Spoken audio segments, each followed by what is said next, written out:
안녕하십니까. 저는 국가환경교육센터 청소년 운영위원 박현성입니다. 저는 청소년기가 삶의 방향을 정하고 가치관을 형성하는 데 있어서 가장 중요한 시기라고 생각합니다. 그렇기 때문에 기후재난이 일상화되고 지구와 환경 보존의 중요성이 무엇보다 강조되는 요즘 시대에 학생들을 대상으로 하는 기후환경교육은 그 무엇보다 중요하다고 생각합니다. 그래서 저는 이번 그린 스마트 미래학교가 너무나 기대가 됩니다. 기존의 학교 환경 교육의 부재를 채우면서 앞으로 학생들이 더 다양한 교육을 더 좋아진 학교와 교실에서 받을 수 있다는 사실에 부러운 마음까지 들었습니다. 무엇보다 그린 스마트 미래학교에서 기후환경 교육은 학생들이 기후위기가 나의 문제임을 알고 개인적인 실천부터 사회적 실천까지 이어질 수 있도록 구성되면 좋겠다고 생각했습니다. 하지만 저의 희망과는 다르게 그린 스마트 미래학교에서 그리는 교육이 아닌 건축과 패시브 기술과 액티브 기술을 통해 학교에서 배출되는 탄소를 줄이는 것에 초점이 맞춰져 건축과 건물 위주로 추진되고 있는 것 같아 너무 아쉽다는 생각이 들었습니다. 조금 다른 예지만 전국의 많은 교육청에서 채식을 통한 환경교육을 기대하고 채식을 의무적으로 한 달에 한 번에서 2번 하도록 채식의 날 정책을 추진하고 있습니다. 정말 좋은 취지로 진행되고 있는 정책이지만 직접 학교에서 느끼는 그리고 경험하는 채식의 날은 추진되는 정책과 괴리감이 있는 것 같습니다. 제가 다니는 학교는 채식이 왜 중요하고 어떤 것인지 기초적인 인식 교육도 없이 채식의 날이 생겨 한 달에 2번 채식을 의무적으로 하는데 채식의 날이 돌아올 때마다 학생들의 반응은 싸늘했습니다. 채식은 맛이 없다는 고정관념과 영양학적인 우려로 학생들은 급식실이 아닌 매점으로 향하는 경우가 많았고 채식의 날마다 급식에 대한 불만의 목소리는 커져만 갔습니다. 또한 함께 기후행동을 하고 있는 청소년 비건 분들의 이야기를 들어보면 학교의 채식 선택권과 채식 급식이 도입돼 좋았는데 친구들이 채식을 하는 것을 보면 그리고 선택하는 것을 보면 너 하나 바뀐다고 뭐가 달라지냐? 서민의식 아니야? 이렇게 말하며 채식을 폄하하고 비건 분들에게 상처를 주는 경우가 많았다고 합니다. 이처럼 인식 전환과 비건 교육이 전제되지 않는 학교 채식의 날은 오히려 채식에 대한 부정적인 인식과 분위기를 형성하고 있다는 생각이 듭니다.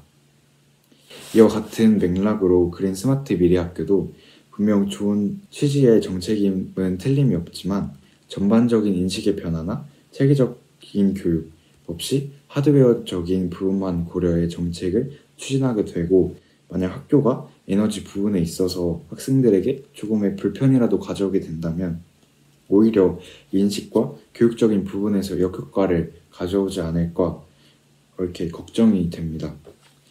물론 학교에서 탄소 배출량을 줄이는 것도 기후위기 대응을 위해 중요하지만 무엇보다 학교의 역할인 교육의 부분에 있어서 학교가 기후환경 교육을 제공하는 것이 우선되었으면 좋겠습니다. 예를 들어 스마트 교실과 함께 VR, AR 환경교육 콘텐츠를 더 다양하게 개발하고 기후변화 관련 게임과 같이 학생들이 흥미를 가지고 교육에 임할 수 있도록 그리고 무엇보다 그린 스마트 미래 학교에서 장소 기반 환경교육이 잘 이뤄질 수 있도록 건축물뿐만 아니라 교육 교재나 교육 프로그램 그리고 전문 교육 인력에 대한 더 많은 투자를 통해 교육적인 부분에서 꼭 좋은 결과를 가져왔으면 좋겠습니다. 기후환경 교육이 잘 이루어져 장기적인 관점에서 미래를 이끌어 나갈 미래 세대가 지속 가능한 가치관을 가지고 단기적인 관점에서 이미 영향력이 직면된 청소년 청년 세대의 정부와 기업을 향한 기후위기 대응을 요구하는 목소리가 더욱 커질 수 있도록 학교가 마중물의 역할을 해주셨으면 합니다. 다음으로는 자연체험 수업을 건의드립니다. 이건 저희 학교 시간표입니다. 유일하게 야외 활동을 할 수 있는 수업 시간은 일주일에 한 번 있는 체육 시간인데 이마저도 미세먼지가 심하거나 비가 온다면 나가지를 못합니다. 학교가 끝나도 가야 할 곳이 독서실, 학원, 집인 학생들에게는 야외 활동 시간이 너무나 부족한 것 같습니다. 또한 높은 담으로 둘러싸여 있고 획일화된 학교 건물은 마치 감옥처럼 느껴지기도 합니다. 저는 옥상을 개방해 학생들이 직접 관리하는 파머컬처와 같은 옥상 텃밭을 형성하도록 해 힐링과 교육의 장소로 이용하도록 하고 테라스를 만들어 쉬는 시간이나 점심시간 같은 짧은 시간에도 쉽게 야외에 있을 수 있도록 하고 담을 허물고 산책할 수 있는 녹지를 조성해야 된다고 생각합니다. 또한 지식은 책에서 배우고 지혜는 자연에서 배우는다는 이야기가 있듯이 야외에서 자연을 직접 대면하고 교육하는 야외 수업이 더 많아졌으면 합니다. 사계절 변화하는 자연과 하늘을 보고 푸른 식물들과 다양한 생물들을 오감을 통해 자연을 직접 접하면서 이를 통해 환경인식과 생태 시민성을 기를 수 있도록 더 나아가서 자기 자신까지 돌아볼 수 있도록 하는 자연 체험 교육이 이루어졌으면 합니다. 마지막으로 그린 스마트 미래학교에서 수업은 학생들이 능동적으로 참여하고 교육의 주체가 되는 수업의 장소가 학교 건물에 국한되는 것이 아닌 마을 곳곳이 교육의 장이 되고 그 교육의 장을 통해 스스로 얻어갈 수 있는 그런 교육이 되었으면 좋겠습니다. 저는 저희 학교에서 유일하게 환경 동아리의 역할을 하고 있는 DRS 지구과학에 속해 하나의 프로젝트를 기획해 본 적이 있습니다. 코로나19로 인해 정수기 사용이 불가능해지면서 특히 일회용 페트병 사용이 급증해 플라스틱 쓰레기가 넘쳐나는 것을 보고 플라스틱 사용을 줄이기 위한 캠페인을 진행해 봐야겠다라고 생각했습니다.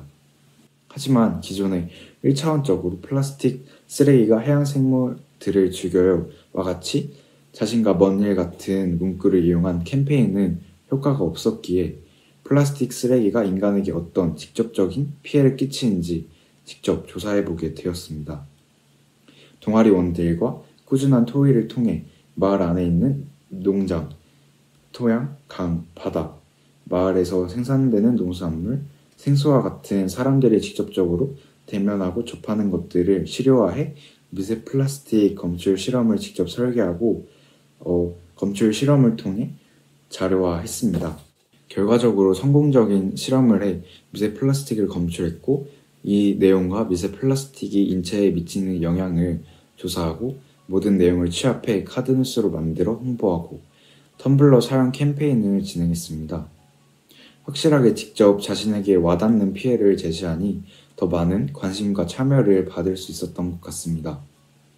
하지만 무엇보다 저는 이 프로젝트의 결과와 성과보다 과정이 소중했다고 생각합니다. 정답이 없는 문제를 함께 해결하기 위해 논의를 거쳐 프로젝트를 설계하고 목적을 달성하기 위해 함께 공부하고 협동하고 의견도 충돌하고 수렴해 가고 실패를 거듭해가며 유의미한 결과를 만들어 갔다는 것이 가장 좋았던 것 같습니다. 이 과정에서 다양한 과목들의 지식뿐만 아니라 창의성, 협동심, 능동적인 참여, 리더십 등 기존의 교육에서 발휘하고 배울 수 없었던 다양한 능력들을 얻어가며 마칠 수 있었습니다.